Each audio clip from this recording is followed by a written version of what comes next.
Good morning, guys. Welcome back to another video. Today is solar eclipse day. I feel like everybody is like making a huge deal about the solar eclipse. We are not gonna see like a full solar eclipse here. It's gonna happen anywhere from like 11:30 to like 1:30, I think it says. And it's right now 11:10. We weren't really prepared for it. So we are gonna try to find like some solar eclipse glasses. And I think the only place that has it like in store local is like a Lowe's that's near us. So we're actually gonna go run and try to see if they have it there. I'm not too sure. I'm sure that everybody's trying to get solar eclipse glasses today. Like I said, I completely forgot it was today. The doctor said that I don't have to wear my sling anymore. I have a lot of range of motion back. Like I can lift it to right about there.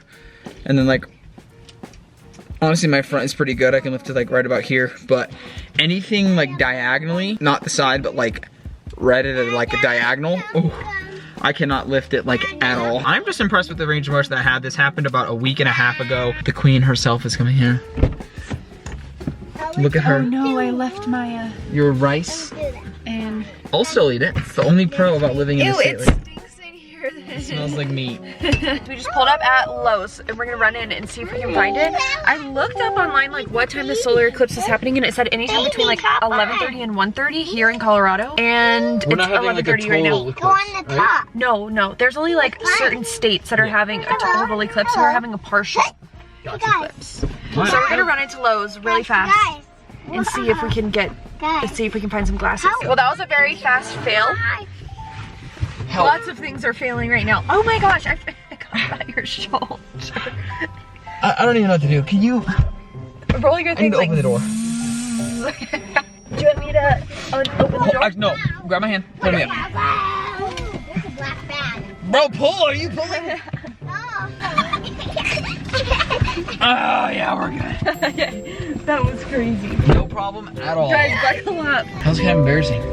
Was that embarrassing? Did she make you feel embarrassed? Who? The lady? No, that was embarrassing. Oh, I thought you were telling me. Daddy, Yes. I thought we were going to watch the moon. Well, we're trying to. bro. We're too late.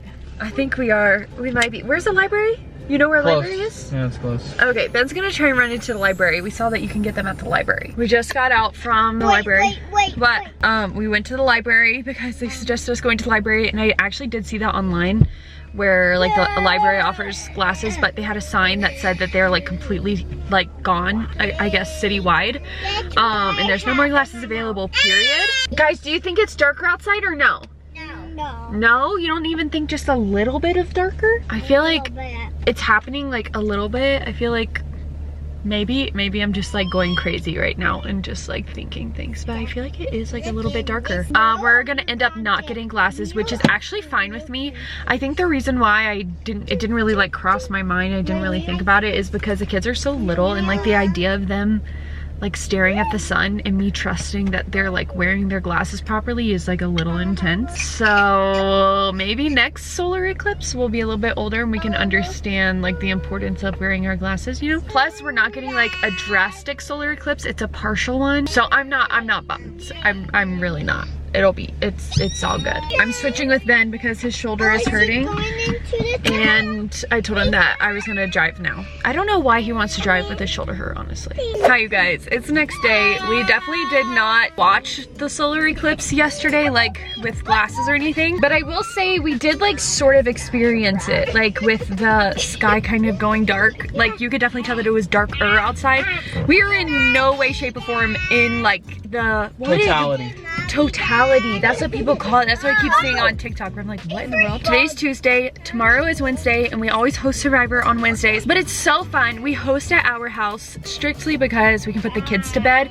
Nobody else has kids, so it's just like way easier to do it at our house where we can all eat dinner, put the kids to bed, and then watch the show. Every Wednesday we host and we provide food for so many people. The group of people that we have like gathered at our house has grown so much. It used to only be me, you, and my parents. That was it up until last year. 16 people. No, actually, how many people is it? So last year we started to host at our house so the kids could go to bed, and Hayden was a part of it and Charlie was a part of it. Hayden's friend Charlie. This year we've kind of recruited Erin, my younger sister, and we're like, you have to do this, like it's just what we do, like you have to be part of it now.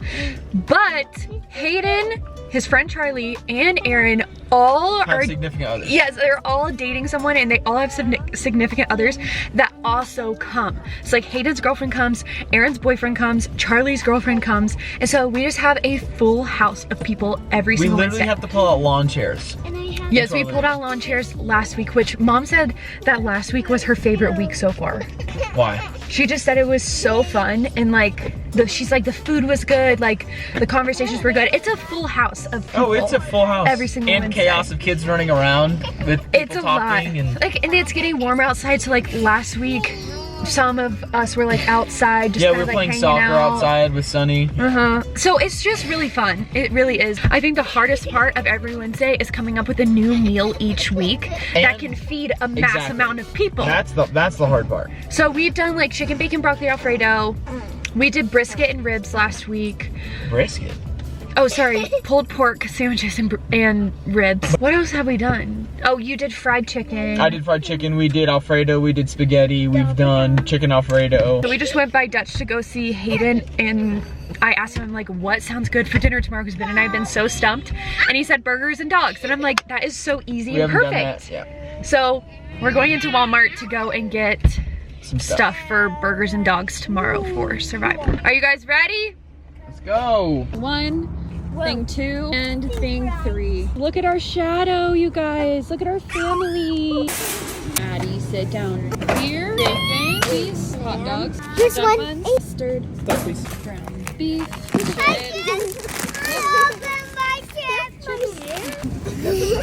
These two always get the giggles. Potato and lettuce, onion. Good job. The fact that you can see my bump through a crew neck is crazy. There's no hiding it anymore. Baby gets a gold star. Ella gets a gold star. Addie gets a gold star after we buckle up. Okay, you guys, it's much later. I'm eating some candy. These are the best form of sweet tarts. Oh, agreed. I feel like they have tons of forms of sweet tarts, but the chewy sweet tarts are the best. Today I scheduled us a playtime at Play Street Museum. I love Play Street Museum, except for the last time that I came here was when I had that bad experience with like those other women who were like, yeah, like ganging up on you. Yes, it was so weird. My question is, why does stuff like that always happen when I'm not there? I would have loved to be there. I don't know, it was so weird. So now, like at that time, I parked like right up front, in front of the building, and now I'm scared to do that. I don't know why. I'm like, oh my gosh, whatever. I'm just gonna park back here. Are you guys excited? Yeah! To go play? Oh, I'm bringing my kitty. Addie, are you excited to go play? Who's ready to get sick? Okay, don't say that. Actually, now that you say that, I'm gonna be carrying this around. Good. Like periodically, I'm gonna be like, okay, guys, I'm gonna come up to you every now and then, and we're gonna. Oh, not anymore. It's locked. I got it. It's right there. Grab it. Do I have it? Yep. It's right there. Grab it. Release. Release. Good job.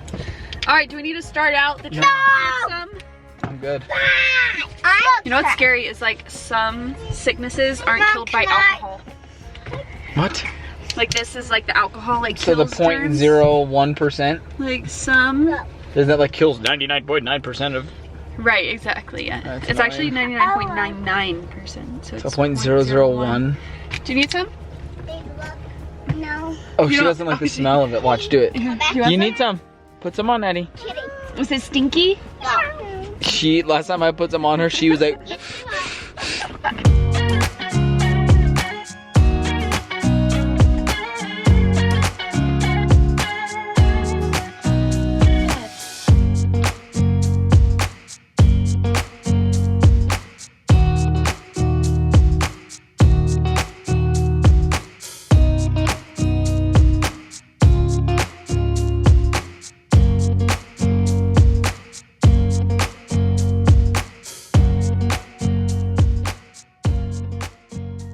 Okay, you guys, we have gotten a lot of information about Ben's shoulder and like how we're proceeding in the future. We basically have a game plan from like here on out. So we just kind of wanted to share what that looks like and what we're kind of preparing for. But I'll let you talk Yeah, so after my injury, I had like my first initial visit. She was like, tell me what happened, so on and so forth. She essentially was like, okay, well, typically with the type of dislocation that you had, which was an anterior dislocation, pretty much 90% of these tear their labrum just because of the way that I dislocated it. So we kind of already knew from talking to your dad and also talking to my doctor that surgery was a very high chance of happening.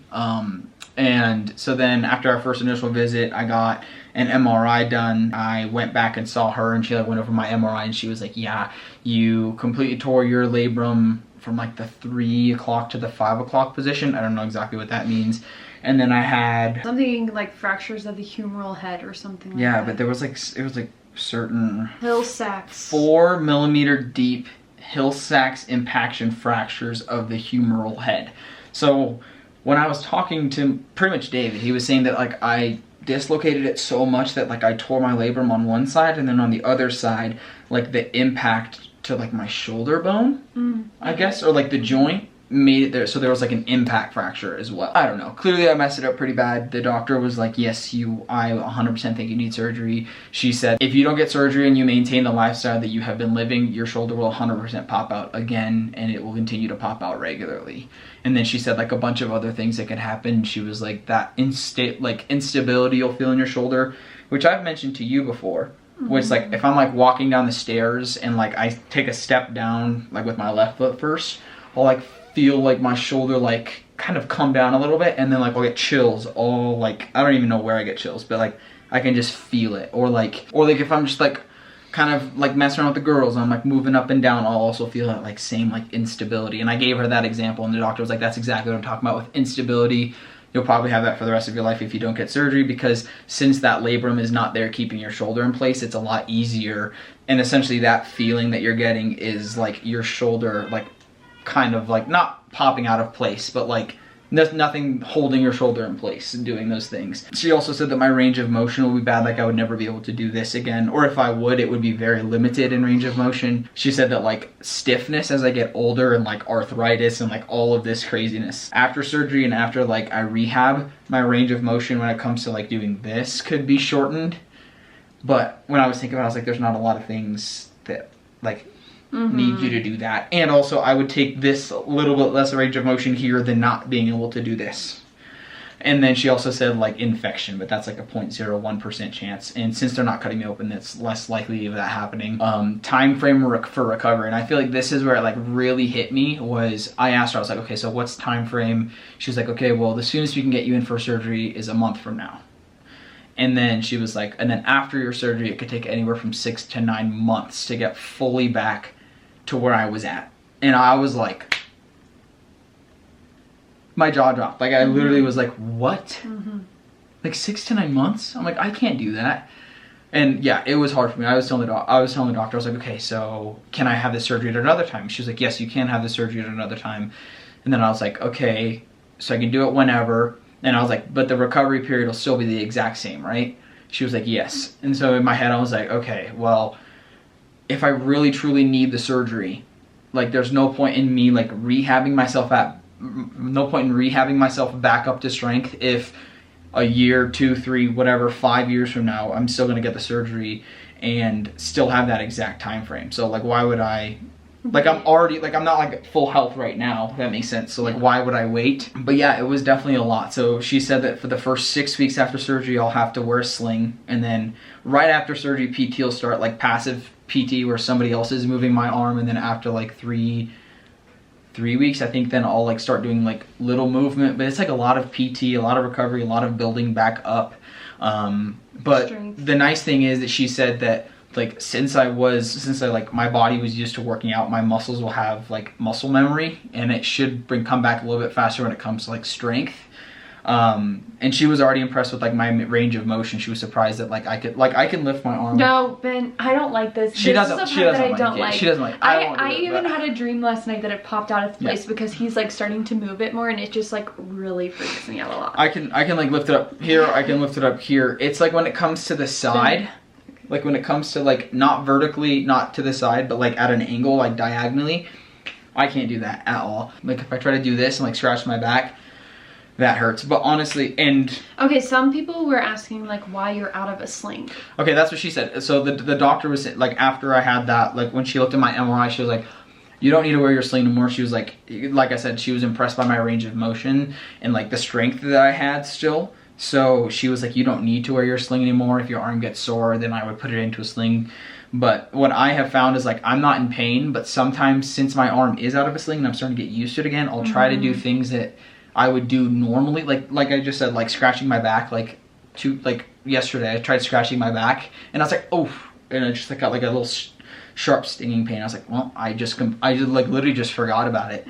But yeah, the doctor said that I didn't need the sling, that if it was hurting that I would do it. Yesterday I was driving and I like put my arm and like, I guess turned the wheel fully with this arm and like I just got a stinging pain and the rest of the day I was in pain. But I came home, took Tylenol, put my sling on. So there are certain times that I need it, but it kind of just, it's usually whenever I do something where like, oops, I forgot that this is happening to me. Now it hurts for the rest of the day and now I'm gonna need it.